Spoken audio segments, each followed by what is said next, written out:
अल्हम्दुलिल्लाहि रब्बिल आलमीन वस्सलातु अला रसूलिहिल करीम रब्बि शरह ली सदरी व यस्सिर ली अमरी वहलुल उक़दतम मिन लिसानी यफ़क़हू क़ौली। या अल्लाह या रहमान या रहीम। नबी अलैहिस्सलातु वस्सलाम की ज़ात मुबारका पर दुरूद शरीफ का नजराना पेश कर लीजिए। अस्सलातु वस्सलामु अलैका या सय्यदी मुर्शिदी मक्की मदनी या रसूलल्लाह। अल्लाह जल्ल शानुहु से उम्मीद करता हूँ कि तमाम तुलबाए कराम खैर व आफ़ियत के साथ होंगे। पिछली क्लास में हमने इल्म-ul-आदाद के ज़रिए इस्तिखारा करना सीखा था। आज मैं आपको बताऊंगा कि अमल की ज़कात कितनी होती है और कौन सा आमिल इजाज़त देने का अहल होता है और कौन सा आमिल इजाज़त देने का अहल नहीं होता। आइए चलते हैं वाइट बोर्ड की तरफ। मैंने पहले से वाइट बोर्ड पे लिख रखा है। ज़कात की 4 अक़साम है। सबसे पहले ज़कात की 4 अक़साम हैं।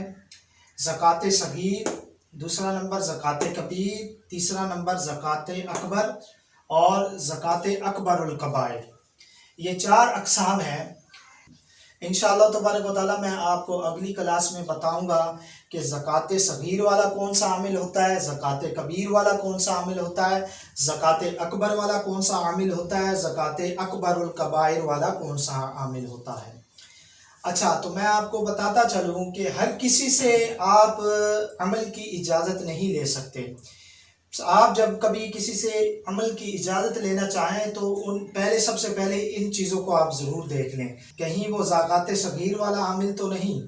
ज़कात सगीर वाला आमिल वो है जो किसी को इजाज़त नहीं दे सकता, यानी उस अमल की उसने ज़कात सगीर निकाली हो उस आमिल ने, तो आगे वो किसी को इजाज़त नहीं दे सकता। अगर उसने इजाज़त दे दी उस अमल की तो उससे भी वो अमल ज़ाया हो जाएगा और आगे वाले को भी कारआमद वो अमल नहीं होगा। समझ गए? कोई इजाज़त ज़कात सगीर वाले आमिल के पास आए और लेना चाहे तो वो अगर अपनी इजाज़त देगा तो उसका भी अमल ज़ाया हो जाएगा। ज़कात कबीर वाला आमिल, कोई ज़कात कबीर वाले आमिल के पास जाकर इजाज़त लेगा तो उसकी भी इजाज़त कारआमद नहीं होगी। मगर इस सूरत में ज़कात कबीर वाले आमिल का अमल ज़ाया नहीं होगा, मगर वो आगे जो इजाज़त देगा तो उसकी इजाज़त कारआमद नहीं होगी। ज़कात सगीर में अगर वो देगा इजाज़त तो उसका अपना ही अमल चला जाएगा, मगर ज़कात कबीर में वो इजाज़त देगा तो उसका अपना अमल तो नहीं जाएगा, मगर जो इजाज़त लेने वाले का भी कोई फ़ायदा नहीं होगा, यानी उसका अमल कारआमद नहीं होगा। आइए चलते हैं तीसरा नंबर ज़कात अकबर की तरफ।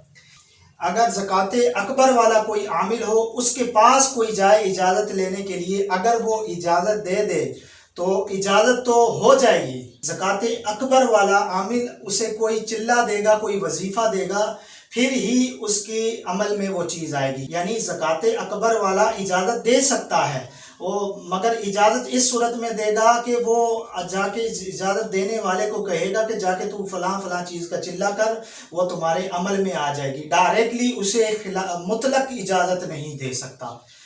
मैं उम्मीद करता हूँ कि आपको मेरी बात समझ में आ रही होगी। आइए चलते हैं ज़कात अकबरुल कबाइर की तरफ।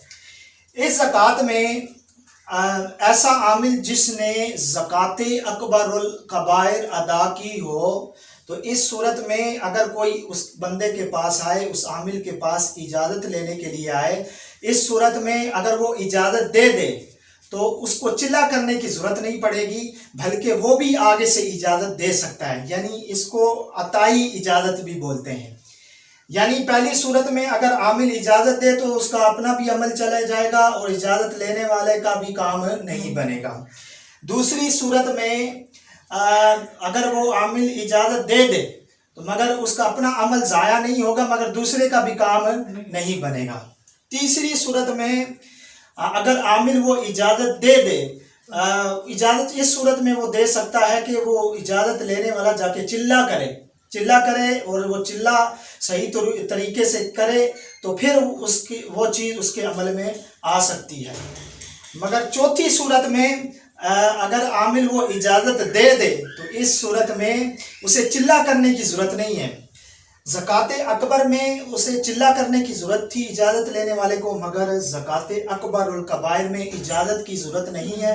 اگر کسی نے بول دیا کہ جا میں نے تمہیں اجازت دی، اس صورت میں اجازت لینے والے کو چلے کی ضرورت نہیں پڑتی، بلکہ وہ اس کے عمل میں چیز آ جاتی ہے اجازت سے ہی، اسے چلا کرنے کی ضرورت نہیں ہوتی۔ اسے عطائی بھی کہتے ہیں، عطائی اجازت۔ اور انشاءاللہ تبارک و تعالیٰ یہ جو آپ کورس کر رہے ہیں، جو میں نے زکوٰۃ اکبر الکبائر پڑھ کر عمل کیے ہیں، انشاءاللہ تبارک و تعالیٰ وہ میں آپ کو عطا کروں گا۔ یہ آپ کے لیے خوشخبری ہے۔ اور انشاءاللہ تبارک و تعالیٰ اگلی کلاس میں اس کی کچھ اقسام بھی ہیں، زکوٰۃ صغیر، زکوٰۃ اصغر، زکوٰۃ صغائر، زکوٰۃ اصغر الصغائر، اس کی کچھ اقسام ہیں، اور زکوٰۃ نکالنے کا کچھ طریقے ہیں۔ انشاءاللہ تبارک و تعالیٰ میں آپ کو اگلی کلاس میں بتاؤں گا۔ سب سے پہلے آپ اس کو صحیح طریقے سے یاد کر لیجئے، پہلی کلاس سے لے کر اب یہ چوتھی کلاس ہے، اب تک جتنے بھی میں نے اعمال اور جتنے بھی میں نے ہدایات عرض کیے ہیں ان کو صحیح طریقے سے یاد کر لیجئے۔ اگر آپ دوسری کلاس سیکھنا چاہتے ہیں تو اس کا دار و مدار پہلی کلاس پر ہے۔ آپ اگر تیسری کلاس سیکھنا چاہتے ہیں تو اس کا دار و مدار پچھلی کلاس یعنی دوسری کلاس پر ہے۔ آپ چوتھی کلاس اگر سیکھنا چاہتے ہیں تو اس کا دار و مدار پچھلی کلاس یعنی تیسری کلاس پر ہے۔ آپ اس کو صحیح طریقے سے یاد کر لیجئے، اور انشاءاللہ تبارک و تعالیٰ آخری کلاسز میں زکوٰۃ اکبر الکبائر کے جو میں نے اعمال کیے ہیں، یعنی جن کی وہ اعمال جن کی میں نے زکوٰۃ دی ہوئی ہے، کون سی زکوٰۃ؟ زکوٰۃ اکبر الکبائر، وہ انشاءاللہ تبارک و تعالیٰ آپ کو تمام طلباء کرام کو اجازت مرحمت کی جائے گی۔ اس سے پہلے کچھ تعویذات کے رموز و اوقاف ہیں، انشاءاللہ 9، 10، 11 کلاسیں یا ہو سکتا ہے اس سے زیادہ کلاسوں تک صرف یہی سکھایا جائے گا، پہلے تعویذات کے بارے میں، نقوش کے بارے میں۔ مجھے امید ہے کہ آپ ضرور اسے یاد کریں گے۔ اگلی کلاس تک مجھے اجازت دیجیے۔ السلام علیکم ورحمۃ اللہ وبرکاتہ۔